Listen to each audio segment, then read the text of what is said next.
Okay, we are live. Check Facebook. All set there. Excellent. Okay.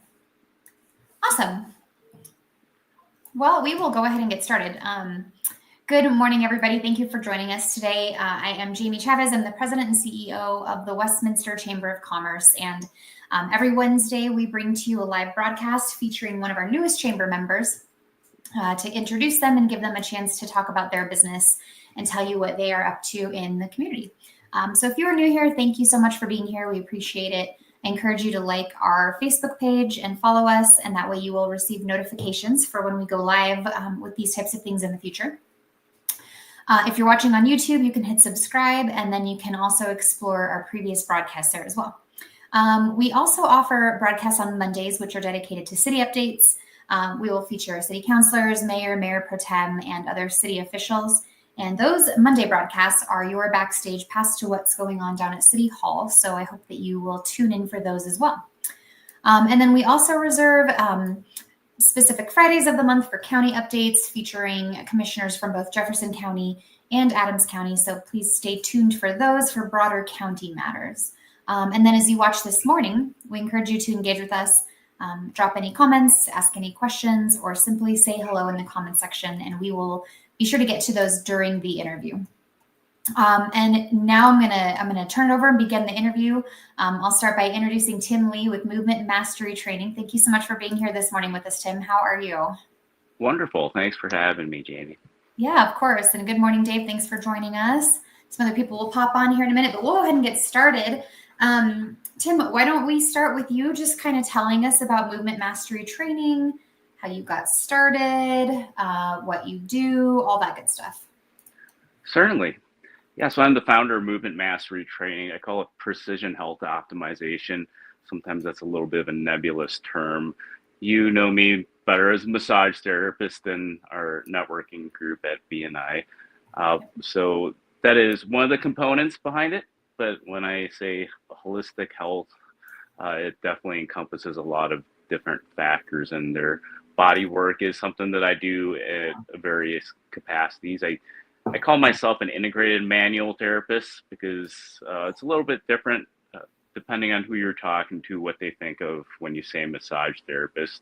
Some people think of spa-like treatments, others think of it as more medical in nature. I tend to be a little bit more objective with the medical side of it and work with a variety of different healthcare practitioners in the area, such as chiropractors, physical therapists, acupuncturists, trainers, etc. Yeah, so that's kind of at a surface level.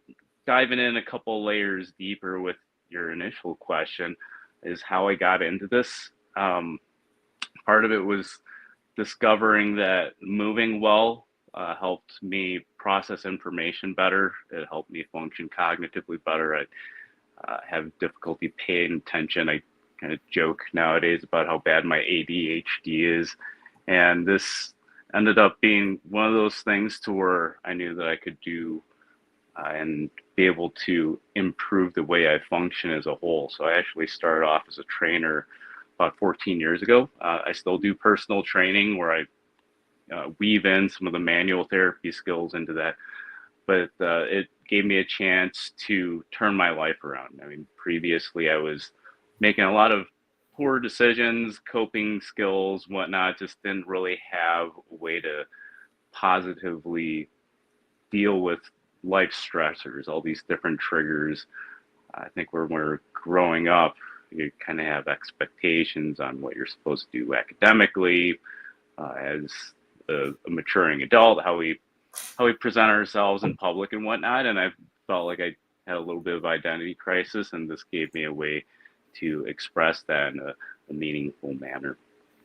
Where the precision comes in is actually with my actual formal education in natural medicine, which I've been going through my PhD with the Quantum University in Hawaii. We deal a lot with the mind-body connection, how our beliefs influence our biology. And if I were to dive a little bit more into the precision aspect, is understanding how these unique traits that we already possess how they influence these things, how we respond to the environment, and ultimately how can we create epigenetic changes. So when I say epigenetic, we have our genes that are given to us by our parents. They're God given, those are natural, inherited qualities. But it's really the environment that we put ourselves and the adaptations that we have that puts us into these different states. So I like to look at that, but also how can we leverage our biology? And everybody has very unique qualities, and oftentimes it's the most challenging things that we have that we're dealing with that end up being strengths down the road. So in a nutshell, we take those and we turn a frown and we turn it upside down. Awesome. So this is probably one of the things that maybe sets you apart from other training programs or gyms, but can you talk a little bit about how you go about figuring out what those issues are, or what to focus on with people? Certainly. Well, I always still like to start with people's goals, their objectives, and get an understanding of why those are important. So regardless of what people's genes are and their predispositions, et cetera, that's really still the main factor we focus in on. And where it differentiates is some of the questions to where we can get a better idea of how they respond to certain things. Take, for instance, exercise, because there's no doubt about it, it's one of the most powerful stimulus that can benefit everybody. Well, what kind of exercise is going to be ideal for this person? What's something that they not only enjoy, that they can stick to, but something that they can actually see a benefit with less guesswork. So it really takes personal training, and it adds another layer of precision to it. That way, we know that this person has these certain traits that if we leverage these unique factors, we can get better, more predictable results. Awesome. Thank you. So I think on your website, you mentioned like the whole body or the whole life approach. And so what does that look like in action for you and your clients? Certainly. Well, some of these I pick up on subconsciously when we learn about things aside from, say, performance metrics. Say somebody's like, oh, I hear that if you can deadlift twice your body weight or squat or whatever, then you're healthier. But it's really finding out what that means to a person, more so than just the number that they're chasing. Right. And essentially it's finding that meaning that to where it creates the qualitative state behind what they're doing. Otherwise it's easy for people to lose track. Like things go on the wayside, and it's difficult to make progress to where it feel like the effort that you're putting in is really worthwhile. Got it. And then how do you blend like the corrective exercise, strength training, massage, the mindset work? How do you blend that in your programs? Certainly. Well, we look at what are the linchpins that are keeping people from making progress, why they would even come to me in the first place. Because quite frankly, if everybody knew how to get in shape or have the health that they desire, there wouldn't be a need for any health practitioners to begin with. But how do I blend that in? I tend to sequence that, say, with a basic movement screen or some kind of assessment. A lot of people come to me with pain, so we'll do a series of tests ranging from active range of motion, manual muscle testing. That way we can really be as detailed and precise as possible into addressing where those links are. It's really difficult to move to begin with if you're experiencing pain, so I want to clear that as quickly as possible. Yeah, so when I'm in a clinic setting, usually it's a little bit more manual therapy oriented. However, once we transition those type of scenarios into where people want to get more than just physical therapy, they actually want to feel empowered, like they can do things on their own and they're less fearful about experiencing pain. Then we kind of wean off the manual therapy to teach them, the client, how they can move correctly. Maybe there's special activation exercises before they go into their main primary lifts, and allow them to be a little bit more independent and push the envelope a little bit more so once we get to that point. Awesome. And who is your ideal client, and what kind of like transformation might they experience? Yeah, so I deal with a wide range of clients, but most people that come to me, they're just apprehensive. So there's fear. There's things that they're dealing with neurologically that are built out of fear. Maybe they're injured, maybe they're uncertain, and they come to me because they need a little guidance because they know health is important. They want to make progress, but aren't really confident enough to take the leap by themselves. Um, so I don't necessarily promote myself specifically towards this type of niche, but more often than not, it's people who are coming to me because there's a fear response and they feel as though I can help them build that confidence in their ability to be autonomous with what they want to do. Awesome. Do you have like a success story of a client who experienced a major breakthrough that you'd like to share? Yeah, some of the ones, and I can't really give myself the credit for this. Some people just have more reason to live than others. I'll say that much. And I can't really coach that. Some of the most extreme cases are people to where they might have had something traumatic happen. And a specific example would be uh, a recent brain injury, brain surgery recipient who had actually had part of his brain removed because he had cancer, and the doctor said he wouldn't be able to walk and live the life that he wanted.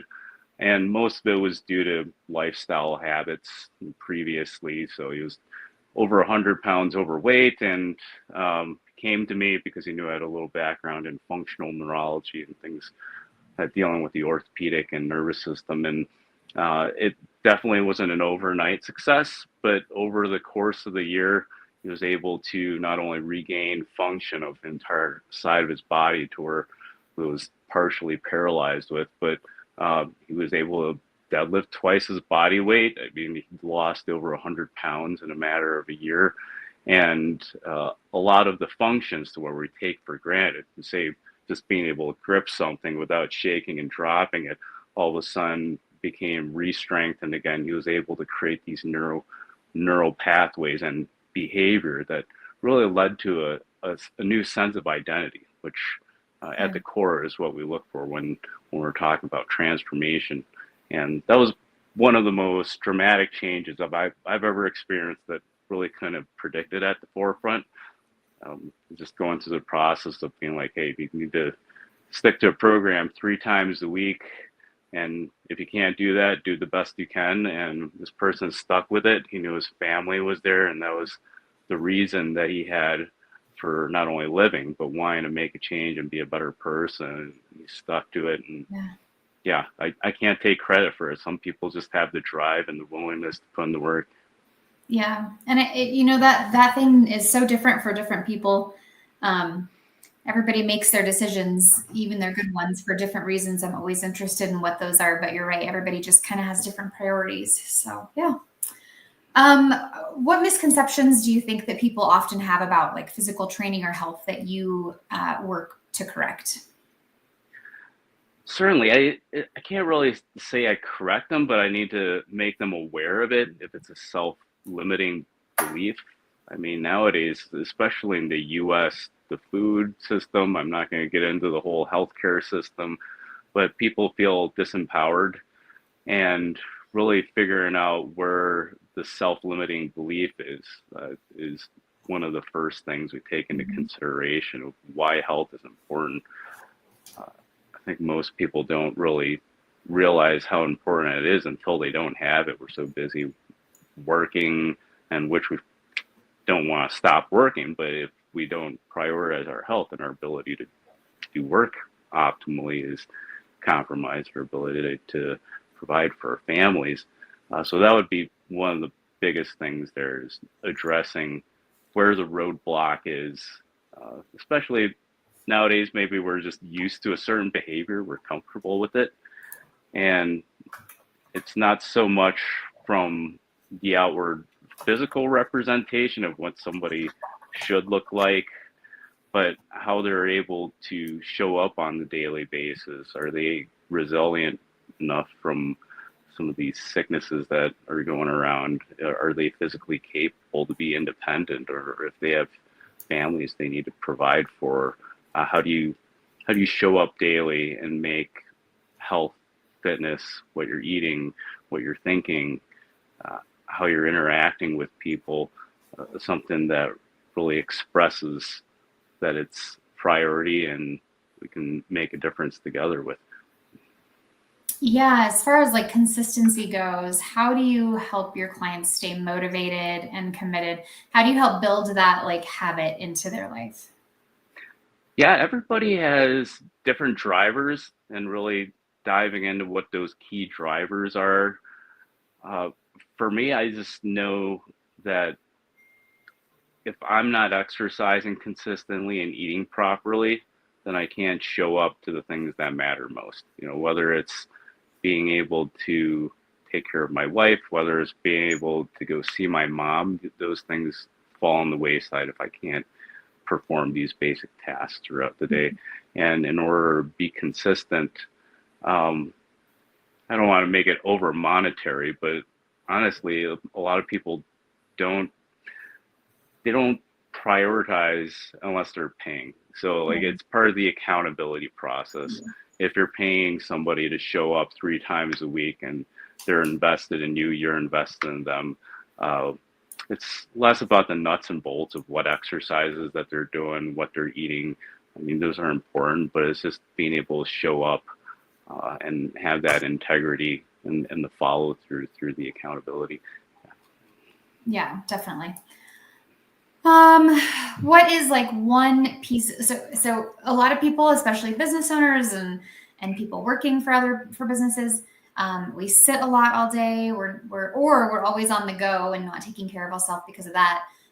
What do you have for like 2 or 3 simple habits or movements that you would recommend for someone that's maybe stuck in a car or a chair all day? Yeah, if you're stuck in a chair a lot, I mean, we're constantly in this flex position culturally. That's just the way things have evolved, and whatever we can do to counteract that, even if it's simple opening up here, like I'm actually pushing into the back of my hands here to get my head first and foremost out of this position, just because Yeah, it can cut off a lot of blood supply.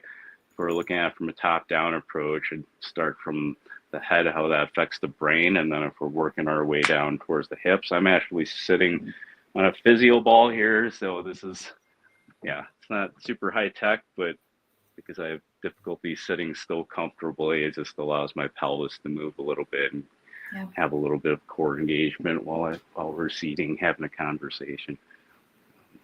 Yeah, awesome. And what's kind of one piece of advice that you wish everyone knew about their own body and movement?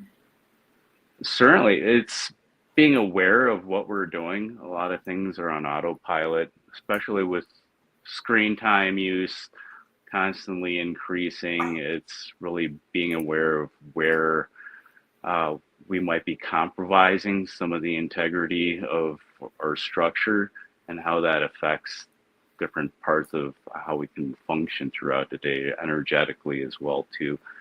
So building awareness and finding some of these counter poses to help bring us a little closer back to center again.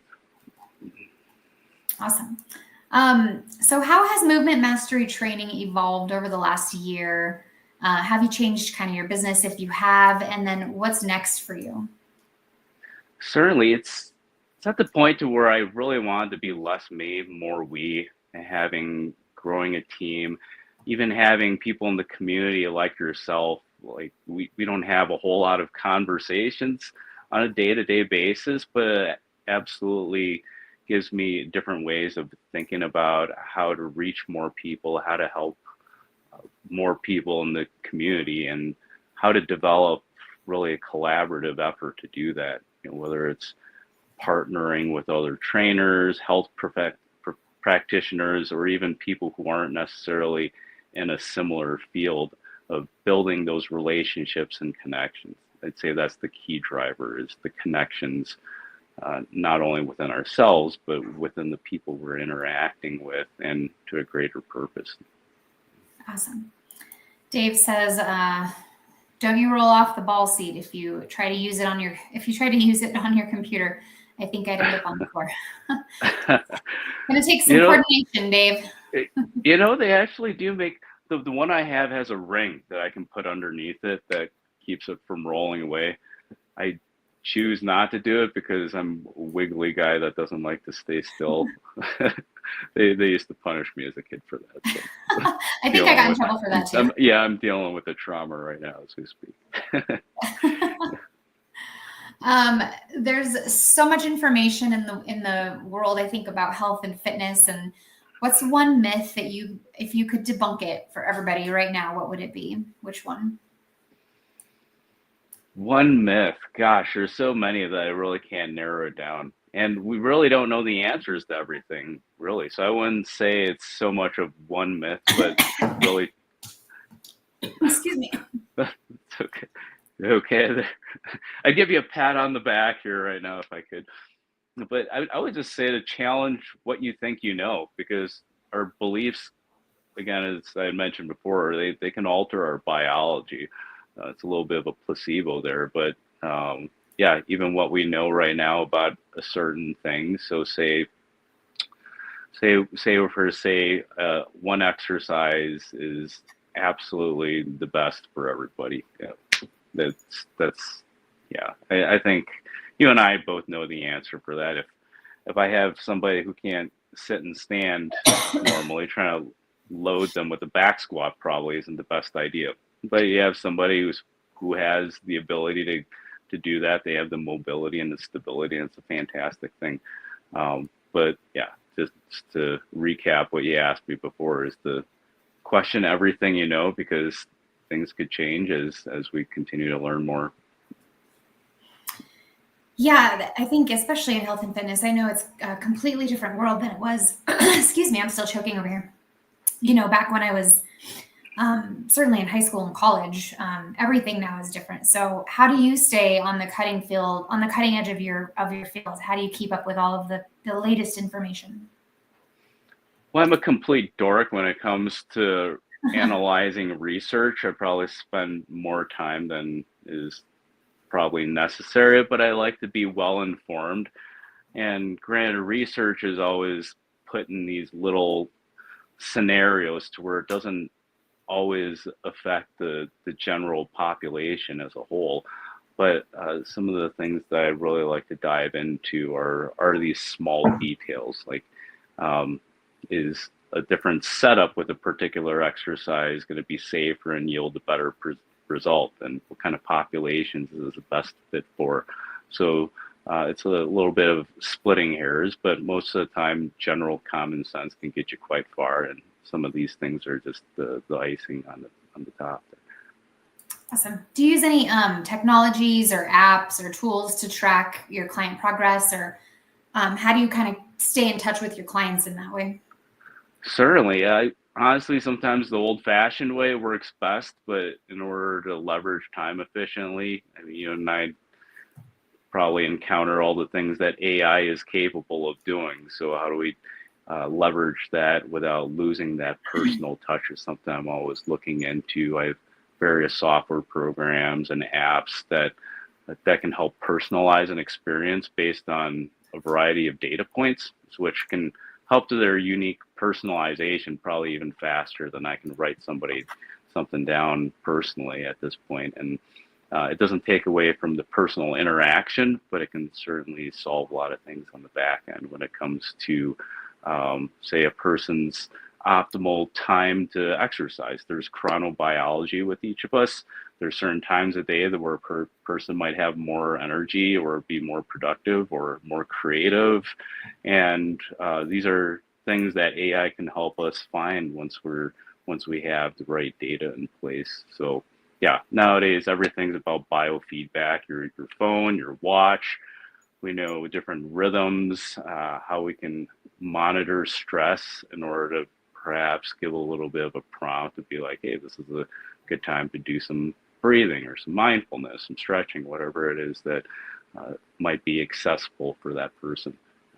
Yeah. So do you think that technology, because you mentioned like the watches and the phones and everything that's tracking everything, Do you think that technology in general has helped or hindered like how we move and stay active?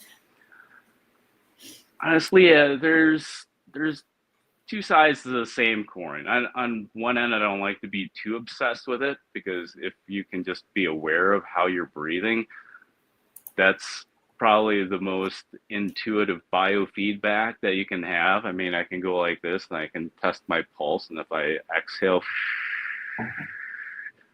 longer than my inhale, all of a sudden we can reduce our heart rate. So you don't need the fanciest gadget in order to get a result from biofeedback. But it does make a lot of things easier to track, and especially a lot of subtle things like what's happening between our heartbeats. Heart rate variability, that's another big thing that's kind of been gold standardized in the healthcare community. And those are a little bit more difficult to be aware of unless you have something that's accurate and reliable. And it can provide a lot of useful data in terms of how we can strategize into being able to modulate how our body is responding to certain things. Awesome. Do you have any upcoming events or classes or partnerships with other chamber members that you want people to know about? Oh, absolutely. Well, Grant, I had the pleasure of working with you in our local networking group as well, but I had a one-on-one with Baltazar from Relentless Spirit. So we're actively looking to partner up on a couple things, from martial arts related fitness events and outdoor activities, where we can really open it up to the community. There's definitely a place for personal training still, and there probably will continue to have that, but this makes it so it's also a social engagement.